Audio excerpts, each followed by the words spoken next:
Silakan, waktunya 20 menit dengan tanya jawab itu. Assalamualaikum warahmatullahi wabarakatuh. Waalaikumsalam. Salam sejahtera dan sehat selalu buat kita semua. Yang mulia Majelis Mahkamah Konstitusi dan para pihak yang hadir dalam acara ini.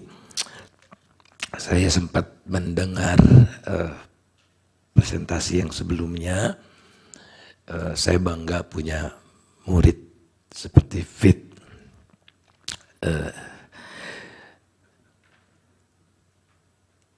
Saya ingin mengaitkan, kalau tadi angka-angka, saya ingin menambahkan atau melengkapi dari perspektif teori juga.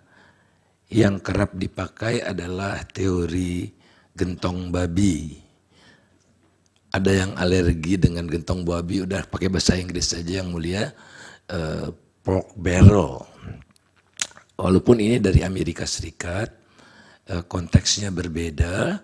Kalau di sana pada umumnya dilakukan oleh anggota DPR, baik Senat maupun House Representative,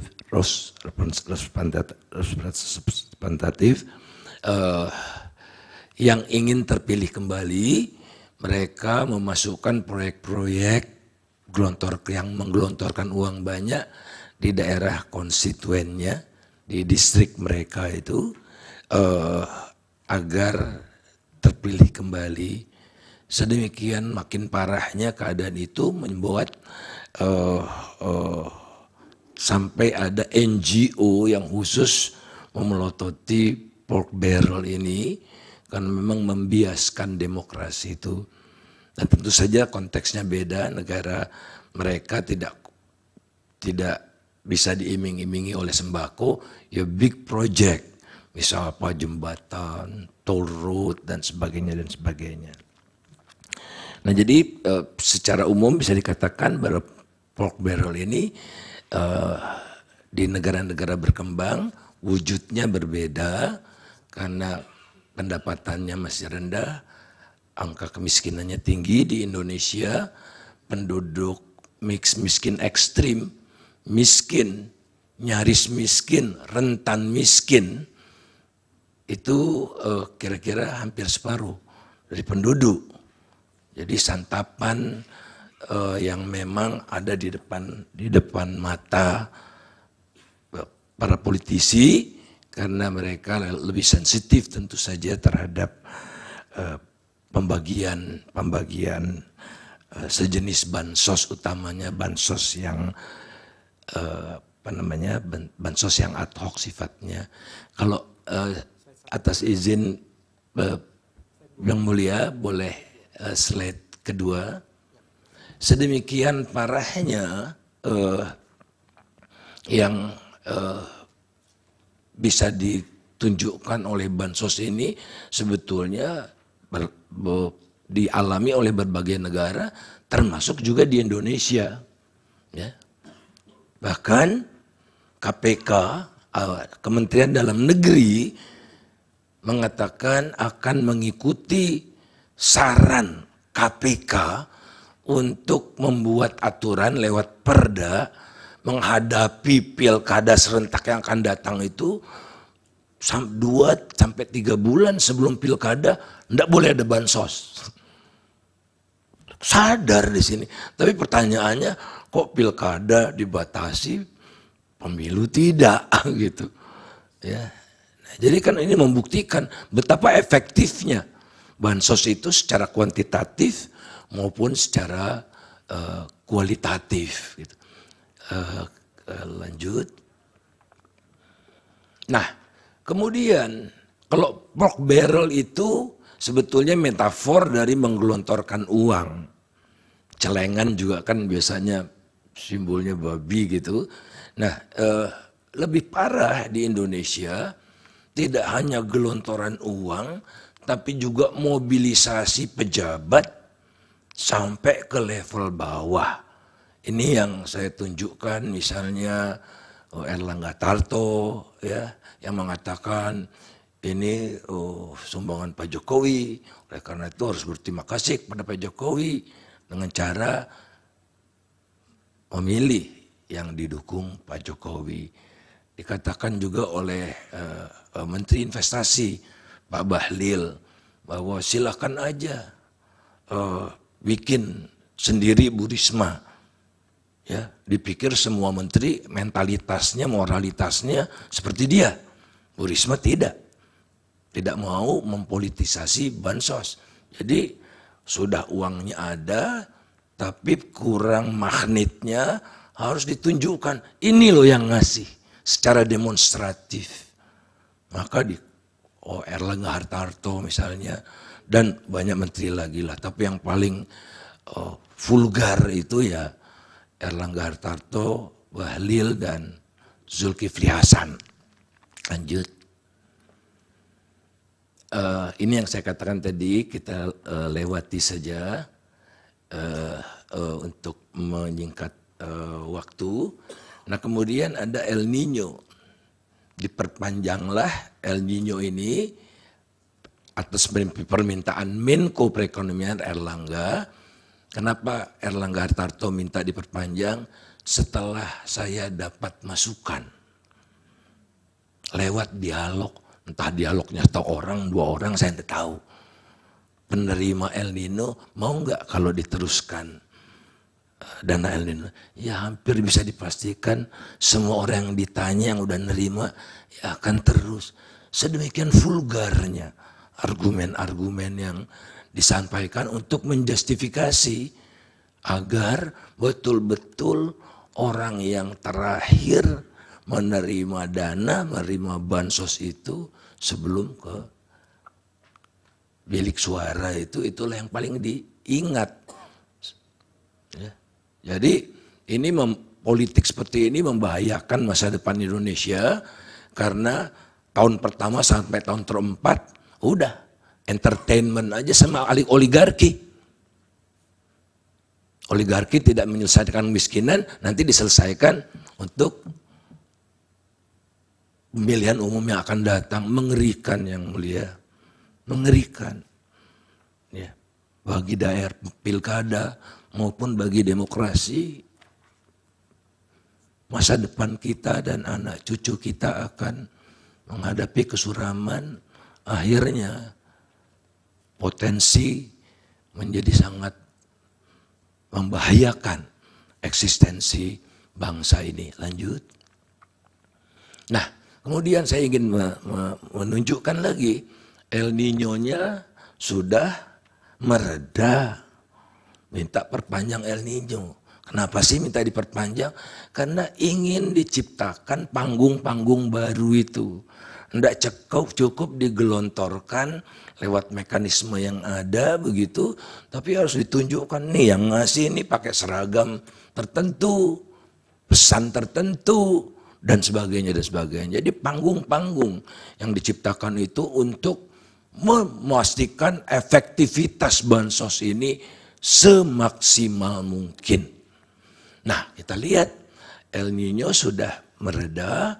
Kemudian juga kalau kita lihat jumlah kekeringan, jumlah banjir, dan cuaca ekstrim lebih parah tahun 2021 daripada 2023. Kenapa 2021 tidak ada El Nino?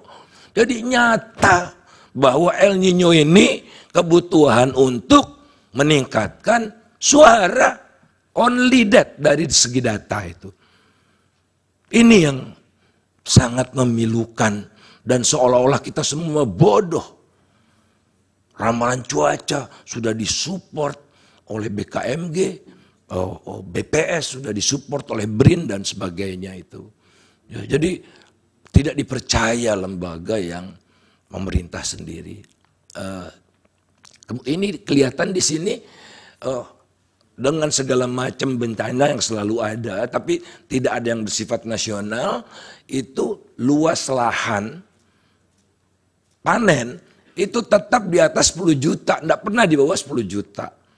Produktivitas naik sehingga per hektarnya naik, Sehingga produksi beras, saya langsung saja ke beras, cuma turun 600-an ribu ton. Tapi seolah-olah kita mau kiamat, diimporlah 3 juta ton beras.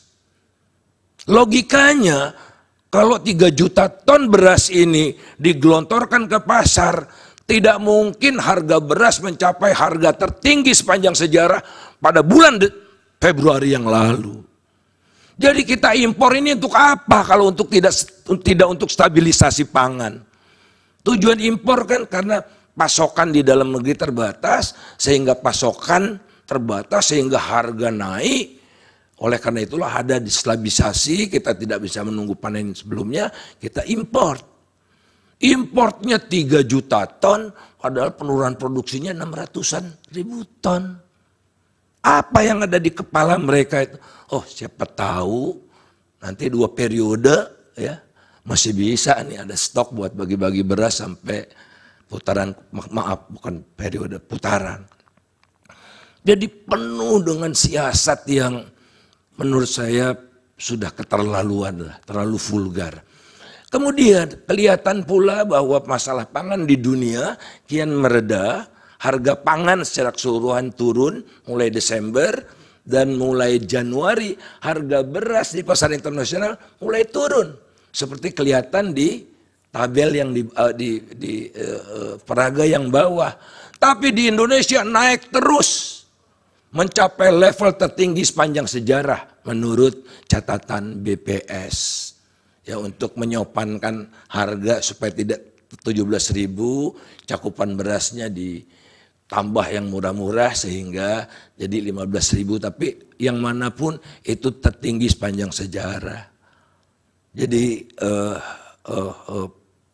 konsekuensinya sampai sekarang harga beras masih tinggi sekali, dan mengingat 20% garis kemiskinan itu ditentukan oleh harga beras di desa, 17% di kota, maka pemerintah dengan bansosnya itu membantu orang yang miskin, tapi orang yang tidak miskin jadi miskin, tambah banyak.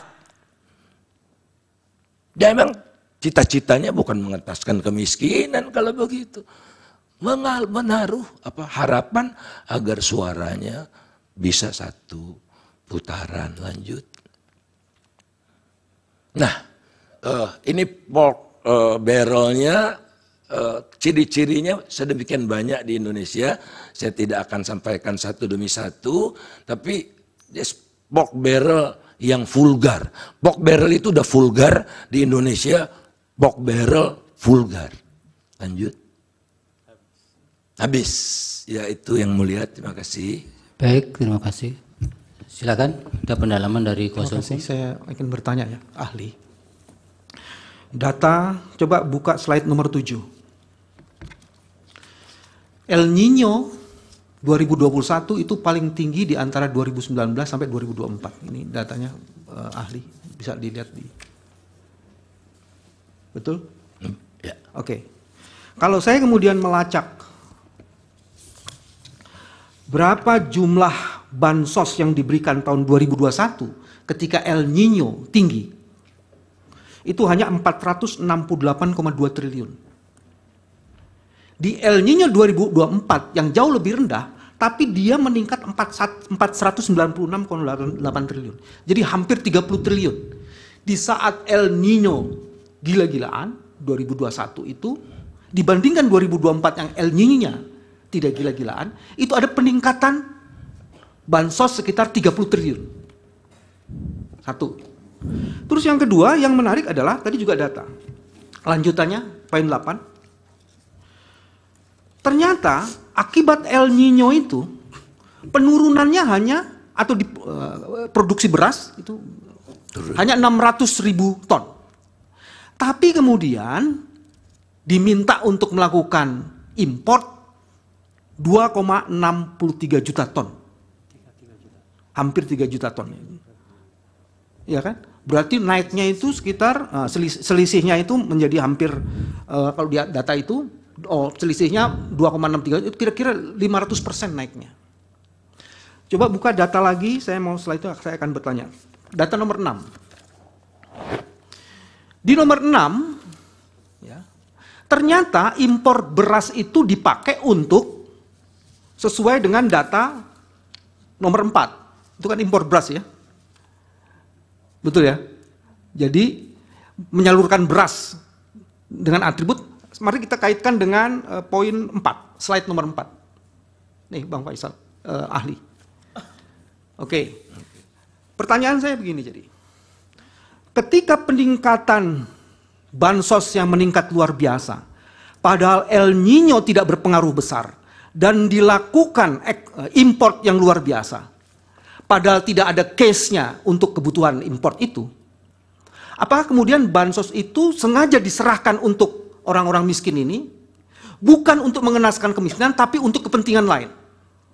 Karena data yang lain, Bang Faisal, antara 2023 dan 2024 itu ada kenaikan 3,36 triliun, ada 30%-an datanya itu. Saya baca ya ininya supaya nggak salah. Januari 2023 itu ada 3,38 triliun. Januari 2024 ada 12,45 triliun. Jadi 400%. Jadi pertanyaannya itu, ini berpengaruhnya kalau tidak mengentaskan kemiskinan, apa ada kaitannya dengan elektoral? Iya. Nanti Pak. Bapak jawabnya nanti sekaligus. Jawabnya sekaligus nanti. Setelah semuanya tanya. Iya. Digabung yang mulia. Iya, digabung. Oke, baik. Terima kasih. Saya harus catat. Pak Repli apa? Satu pertanyaan. Oh, oke. Jadi tadi saudara ahli mengatakan penurunan beras produksi itu hanya 0,6 ton, tapi impor 3 Juta ton. 3 juta ton ya. 0,6 juta ton. Ya. Pertanyaan saya, ini pertanyaan orang bodoh aja ya. Itu dikemanakan saja beras yang selisih tersebut ya. Lalu kenapa harga meningkat? Ada nggak bau-bau rente dalam soal seperti itu? Lalu bagaimana kaitannya dengan pemilu sekalian saja atau pilpres? Begitu. Dari termohon silakan. Cukup pihak terkait. Ada yang mulia. Saya mencoba berusaha melakukan pertanyaan orang pintar, bukan orang bodoh. Saudara ahli, kita tahu bahwa bansos ini kan merupakan suatu keputusan dibuat berdasarkan keputusan pemerintah dan DPR sehingga ada undang-undang tentang itu. Sebagai undang-undang, tentunya ini dibicarakan baik oleh pemerintah di DPR. Dan di DPR itu di sana semua ada fraksi-fraksi, semua partai-partai ada di sana. Baik PDIP, baik PKS, Demokrat, semua partai ada di sana. Diputuskanlah tentang adanya bansos ini. Kemudian tentunya sebagai keputusan dan sebagai undang-undang, tentunya pemerintah wajib untuk melaksanakan undang-undang itu. Lantas dari tadi penjelasan ada ahli mengatakan seakan-akan ada yang salah kalau pemerintah melaksanakan bansos ini. Pertanyaan saya adalah, apa salahnya pemerintah kalau melaksanakan ketentuan undang dengan menyalurkan bansos ini? Bansos ini tadi saudara pakai teori tentang teori pork barrel. Yang mana tadi diceritakan di luar negeri itu adalah dilakukan oleh beberapa senator dan sebagainya. Sedangkan di sini ini adalah pemilihan presiden. Penggelontoran bansos itu bukan dilakukan oleh salah satu segmen tertentu, tapi oleh pemerintah yang di-backup dan didasarkan pada undang-undang. Dan dibicarakan oleh semua partai yang ada di sana. Sehingga tidak ada nuansa untuk menguntungkan satu orang saja, tapi berlaku bagi semua pihak yang ikut dalam pilpres tersebut. Lantas pertanyaan saya, apa yang salah? Apa dasar saudara menyalahkan pemerintah ketika dia melaksanakan undang-undang dan menyalurkan bansos sesuai perintah undang-undang kepada masyarakat? Itu aja pertanyaan saya. Terima kasih. Disambung oleh pertanyaan dari rekan saya yang datang. Satu lagi kalau masih ada. Cukup? Baik, Yang Mulia. Menyambung dari pertanyaan rekan sejawat kami Prof. Otto, saya ingin bertanya kepada ahli Saya sangat tertarik dengan teori gentong babi yang dipaparkan oleh ahli. Pertanyaan saya, pada tahun 2004, SBY bisa memenangi Pilpres atas Megawati. Apakah teori gentong babi ini juga berlaku? Yang kedua, tahun 2014, Jokowi menang atas SBY dalam Pilpres. Dan kita ketahui bahwa Jokowi bukan petahana atau didukung petahana. Demikian juga Megawati, SBY waktu itu juga bukan petahana dan bukan didukung oleh petahana waktu itu Megawati. Apakah berlaku juga teori gentong babi ini? Pertanyaannya adalah, apa korelasi teori gentong babi yang ahli sampaikan dengan yang tadi disebut-sebutkan nama Prabowo dalam Pilpres 2024 ini? Prabowo bukan petahana, dan di dalam kabinet yang menjadi calon wakil presiden juga ada menteri, Mahfud MD. Ada gubernur, Ganjar Pranowo. Ada mantan gubernur, Anies Baswedan. Mereka sama-sama dalam satu lingkup kekuasaan, eksekutif. Monggo, silakan dijawab oleh ahli. Baik, dari Bawaslu cukup ya? Cukup, Yang Mulia. Dari Hakim? Baik, silakan Pak Faisal. Terima kasih Yang Mulia. Terima kasih untuk pertanyaan-pertanyaannya. Pertama, produksi turun 0,6 sekian juta ton. Kenapa harga terus meningkat? Ya, lazimnya kalau import itu sudah masuk, harga turun, spekulan beras tidak berani naik-naikkan harga karena Bulog punya kekuatan untuk membanjiri pasar. Kok itu tidak terjadi berbulan-bulan? Dan puncaknya bulan Februari. Puncaknya bulan Februari. Oleh karena itu, hampir bisa dipastikan secara teoritis pun mendukung bahwa digunakan untuk kebutuhan tidak semata-mata untuk stabilisasi harga. Supermarket modern kekurangan pasokan. Dan ini menariknya di pasar-pasar tradisional ada tapi terbatas, harganya mulai naik gitu. Masyarakat luar biasa Yang Mulia menyiasati, saya melihat dengan mata kepala saya sendiri karena saya suka mengamati di pasar. Jadi mereka beli biasanya yang kualitas 11.000 sekarang jadi 14.000, mereka belinya separuh saja, yang separuhnya lagi kualitas rendah. Jadi ya itulah cara masyarakat itu survive karena luar biasa. Oleh karena itu hampir bisa dipastikan mungkin juga susut, dimakan tikus, ada hama tikus nasional sehingga gudang-gudang Bulog tergerus habis gitu. Tidak juga gitu kan. Jadi apa ya, kembali lagi pork barrel itu, pork barrel plus ya, pork barrel plus yang memastikan targetnya tercapai sebanyak-banyaknya sebagaimana yang dinarasikan kalau bisa satu periode. Nah kemudian El Nino 2021 ada juga El Nino, tapi tidak ada bansos El Nino. Tatkala intensitas El Nino-nya lebih tinggi dari 2023-2024 gitu. Dan ini pun diperpanjang lagi kan, sudah tidak ada El Nino, ada bansos El Nino udah hampir selesai dan intensitasnya lebih tinggi tahun 2021 gitu. Tapi tidak ada waktu itu bansos. Lagi-lagi ya karena tahun ini spesial ada pemilu gitu. Sesederhana itu. Kemudian kalau dilihat dari terkait dengan bansos, sebetulnya gelondongannya kan perlindungan sosial. Jadi ini adalah program social protection.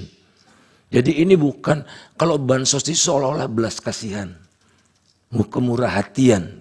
Enggak, ini adalah kewajiban negara untuk mengentaskan orang miskin untuk tidak jadi miskin, dan orang yang belum miskin tidak masuk ke jurang kemiskinan. Itulah perlindungan sosial namanya. Tapi varian bansosnya semakin banyak. Disetujui DPR tentu. Tapi tambah di tengah jalan, ya tidak disetujui DPR. Pelaksanaannya dilaksanakan oleh para menteri dengan kamuflase. Ini dari Pak Jokowi, nggak disepakati oleh DPR. Import disuruh 3 juta, tidak persetujuan DPR. Banyak sekali. Dan kita tahulah kehidupan berbangsa di kita kan, kita sempat presiden heavy, lantas parlemen heavy, presiden heavy, sekarang Jokowi heavy. Not only presiden, Jokowi heavy. Apa yang diingin Pak Jokowi harus terwujud. Itu yang membuat situasinya lebih masif, dan matter of time saja nanti penerima bansos-bansos itu juga banyak yang tumpang tindih. Di Sunter, di daerah hampir tiap hari ada pembagian bansos untuk orang yang sama. Pusing ini bansos apa lagi katanya. Orangnya itu juga kan. Yang miskin itu kan, yang miskin. Kemudian kalau yang bagi-bagi lempar seperti ngasih makan bebek, ya, itu cuma ada di Indonesia itu. Dilaksanakan oleh presiden sendiri. Betapa tidak beradabnya manusia Indonesia di mata Pak Jokowi. Udah biasa. Dan intensitasnya tahun ini luar biasa. Intens, bahkan pernah berkantor di salah satu provinsi besar untuk bagi-bagi. Saya sebetulnya ingin cerita tapi tidak etis. Bisa dipersingkat, waktunya sudah habis Pak Faisal. Waktunya baik Bapak, makasih. Masih terakhir tadi pertanyaan pihak terkait yang belum terjawab, bisa diberi waktu 1-2 menit. Tong babi. Ya, yang keterlibatan mantan-mantan gubernur, kemudian toh ikut kontestasi juga itu. Kan ini pemilu nasional, relevan marketnya kalau di pengadilan KPPU yang mulia, relevan marketnya bukan provinsi.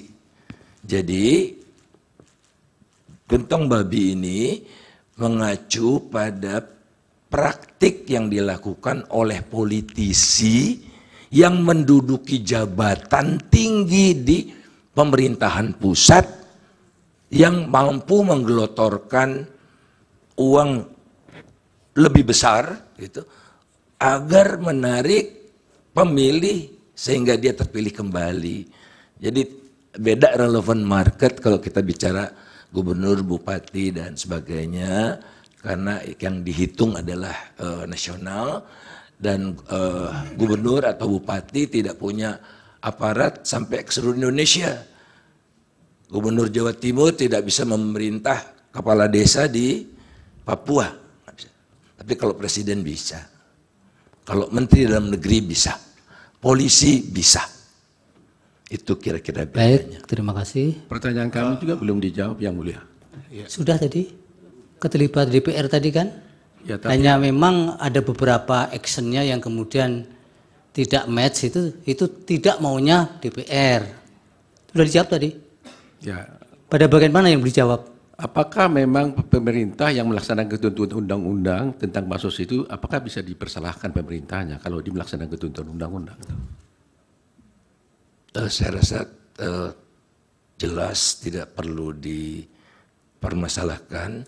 Ya pemerintah wajib untuk melindungi rakyatnya, membantu bantuan sosial kalau ada bencana alam, kalau ada gempa bumi, ada tanah longsor, ada El Nino, dan semuanya ada indikatornya. Oke, cukup Pak. Yang Mulia, mungkin ada miss sedikit. Pertanyaan saya tadi bukan menyangkut gubernur. Pertanyaan saya tadi adalah bagaimana ketika tahun 2004 itu SBY bisa menang atas Megawati dalam Pilpres, dan kemudian 2014 Ya, Jokowi ada yang menang ditambahkan Pak Faisal dalam berkaitan dengan itu? Ya, itu belum dijawab. Tidak masuk dalam kriteria politik gentong babi karena Pak SBY waktu itu bukan incumbent. Pak SBY incumbent pada pemilu berikutnya.